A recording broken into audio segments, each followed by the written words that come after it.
Hello and welcome to LFC Focus. It is post-match reaction show time after Liverpool have somehow scrapped their way to a 2-1 victory against Tottenham at Anfield when all seemed lost, when it seemed like Liverpool had done exactly what they did last season, where they dominated the first half but they just couldn't make it count by more than one goal, and then let Spurs back into it into the second, were dominated all the way through that second 45, apart from maybe the last 5 minutes or so. Liverpool this time managed to come away with the 3 points. They didn't throw it all the way at the end either with some ridiculous Harry Kane penalty or anything like that, and it was Mo Salah at last who is Liverpool's hero once again. And yeah, no, it's not his goal. We know it was announced in the stadium that it was Mo Salah who scored the winner. Sadly, it was an own goal, although, you know, if you are of even more of an evil and cruel persuasion and you love how horrible this sport can be to people sometimes, maybe you're happier that it was an own goal that gave Liverpool the win. But either way, I think we can call that the duck broken for Mo Salah. I think that was the moment that he and this Liverpool side as a whole needed. You know, we need a moment like that where everything just becomes supercharged. Everyone suddenly realises just how big this thing is because we're 6 games away now. It's not like earlier on the season where it's all about, you know, just taking it game by game, not thinking about the bigger picture, not kind of, you know, getting wrapped up in the narratives or anything like that. It is now. I know that Gerard Houllier got crucified for this, but 6 games from greatness. That is what it is for Liverpool now. And today's game, that final moment, that Mo Salah moment, rammed home just how big this is going to be and just gives so much belief to the fans, to the players, to everyone involved in the club, considering the fact that technically, you know, if City win their game in hand in midweek, we're still behind, we're still at a disadvantage, we could still win all of our games and not win the league. It's quite easy for heads to drop, for people to feel like it's just not going to be our year. So we need moments like today and like the Fulham game as well. You know, we just need, when it's suddenly, you know, pulled out of the fire and everything comes together, when it feels like it was all going to fall apart and go to hell, we need moments like that in a title race when it's going to be this difficult, playing up against a Man City side, a team who are probably going to win pretty much every single game for the rest of the season. We've got to be at our absolute best and then some if we want to beat them. So like I said, we need moments like today to see ourselves over the line and hopefully, you know, fingers crossed, win a Premier League title. Because I'll be honest, if you don't think it's our year after that, then you need your head checked. You're a donut, to be perfectly honest. Because I mean, so many things have happened to Liverpool this season that simply do not happen in this sport that we love. You know, Pickford just giving it straight to Divock Origi right at the end of the Merseyside derby. Sturridge scoring from the most ridiculous angle and ridiculous distance with 1 minute to go against Chelsea when we were 1-0 down. And then that today, that kind of goal you see once in a blue moon, and yet Liverpool got it now in the last minute of a huge game in a title race against the team who really should have got something out of that game.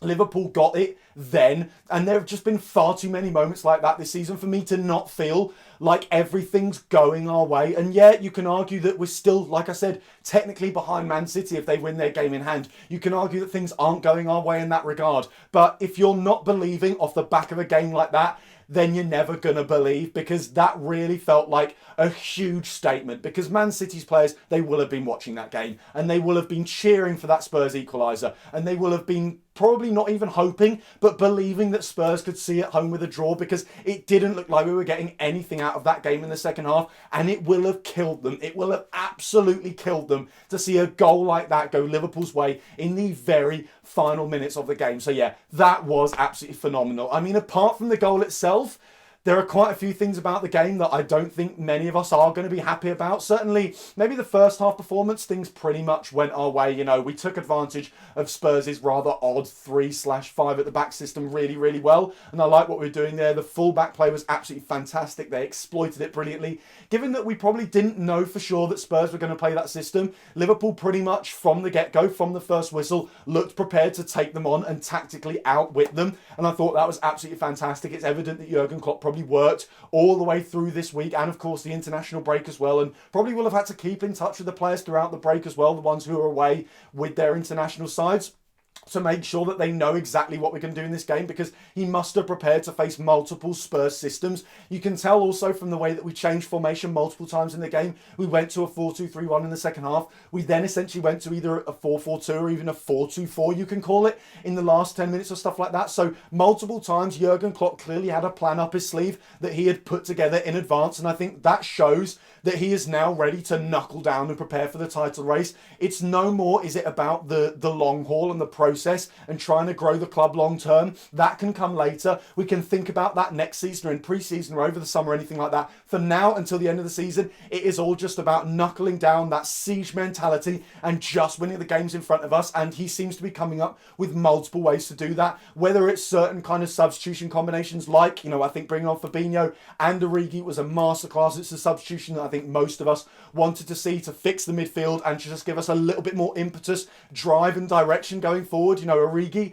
yet another fantastic cameo from him, doing the things that he's been doing for the last few games in terms of the directness of his play, the way that he forces the issue. I'm pretty sure it's him who wins the corner that eventually leads to the goal. So that was absolutely fantastic from him as well. But like I said, it just feels like Jurgen Klopp has come up with various ways to get around these type of situations, and that is going to be so important over the coming weeks, over the coming month or so, until the end of the season, if we are to stand a fighting chance of winning the Premier League. But yeah, the first half, pretty good. We were still a little bit open defensively, which wasn't great, but going forward, apart from the fact that we didn't really kill the game, and to be honest, we really should have done in that first half, I was pretty pleased with basically everything I saw from the side.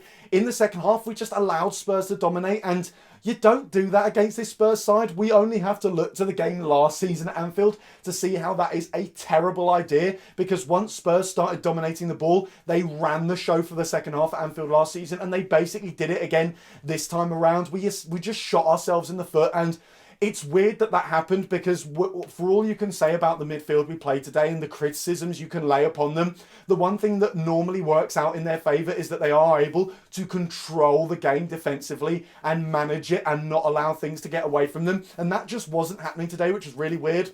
I'm not entirely sure why. I think maybe it's just a lack of clarity on whether we're taking the game to Tottenham and pressing them, or whether we're sitting off and cutting off the spaces. It's probably also to do with the fact we were playing at home. I think if we'd been away, they would have essentially just sat off and defended and looked to close down the spaces. But with it being at home, they always wanted to kind of offer a little bit more going forward. I think once we brought Fabinho on and changed the midfield too, it was very clear that we were taking the fight to Tottenham now. And I think that clarity is so important in a game like this. You can't have confusion. Tottenham had it in the first half where they just didn't really know what the roles were for every single defender, especially the fullbacks, because of the lack of sort of assuredness around the system they were playing. And we essentially had it in the second half where the midfielders couldn't decide if they were sitting off, going forward. They ended up in this weird grey area in the middle, which just wasn't working for us. So I think it was fantastic to bring Fabinho on, switch the midfield too, and that just caused Spurs so many problems, because the sudden increase in intensity was just something they could not handle. So, the second half in general wasn't great, but like I said, Jurgen Klopp got it bang on the money with the substitutions that he made. So that was absolutely fantastic. All credit to him. Most of the players today, I think, had a fantastic game. The midfield was a little bit iffy. I think Henderson and Milner. Henderson did the basics pretty well, but the problem was he didn't have anyone in front of him to then expand on that. Having Milner and Wijnaldum, who did a little bit of attacking and kind of got involved, almost at times played as a number 10 during, especially in the counter-attacking moves. So I like what he was doing there, but he just wasn't really being given the ball enough to actually capitalise on that in any way. And then Milner was just kind of the nowhere man. He didn't really seem to be defending or attacking. There wasn't much for him to do in the middle of the park. So it just seemed like that was where we were coming unstuck. So a really good move from Jurgen Klopp to change that up. And yeah, apart from a couple of performers in the midfield, and maybe Alisson as well, who looked a little bit shaky at times and got away with a few things I think it's fair to be say, pretty much every player out on that pitch had a really good game today. And of course, like I said, Mo Salah is hopefully back. We won't know until the next few games and seeing whether this influences form and maybe gives him the goal scoring touch back after it's been gone for like 7 games or something like that. But I do think, even though it's not him on the score sheet, because he's the one who sets it up, because he's the one at the centre of the celebrations, the one who gets to look at the cop adoring him in front of him, and he's the one who's going to be on all the back pages tomorrow. His face is going to be plastered across every news outlet, essentially saying Mo Salah has saved the title race for Liverpool. Liverpool for now at least. I think that's going to be a huge boost to him, and hopefully he can use that to kick on. Also having the break after the international break as well should hopefully do him a few favours as well, and hopefully we finally once again see the deadly Mo Salah that we know he can be for Liverpool. So yeah, that is all for today's video. It's been slightly incoherent. The structure hasn't been maybe as tightly fixed down as it normally is, but after a game like that, can you really blame me? I think we're all incredibly excited with the way that one ended up panning out. But yeah, that is all for today's video. Thank you guys very, very much for watching. If you did enjoy this video, as always, you know what to do. Hit the like button down there. Hit that subscribe button there if you're new around here. Check out some of the other videos that have been out on the channel over the past few days as well. Don't forget to follow at LFC Focus TV on Twitter, and I'll be back soon with the pre-match content for the game against Southampton. Until then, bye for now.